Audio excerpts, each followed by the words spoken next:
gamsassu ga waɗannan tambayoyi ba. Duk wanda yake sauraro ko yake gani ya san Malam Abdul Jabbar bai ba da amsa akan waɗannan tambayoyi ba.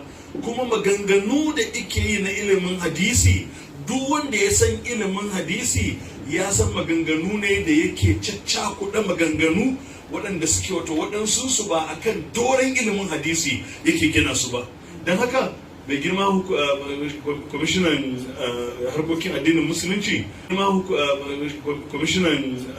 harkokin addinin musulunci wannan shine verdict, shine hukuncin da ni a matsayina na shugaban wannan zama da kuma abinda na kankalta na nazarta na gani shine waɗannan tambayoyi da waɗannan malamai suka gabatar ma Malam Abdul Jabbar bai ba da amsa a kansu ba. Ya yi ta kan kewayawa, ya yi ta kewayawa, amma babu wata tambaya ya yi ta kewayawa, amma babu wata tambaya guda ɗaya da tinkare ta gadangadan ya ba da amsa a kanta.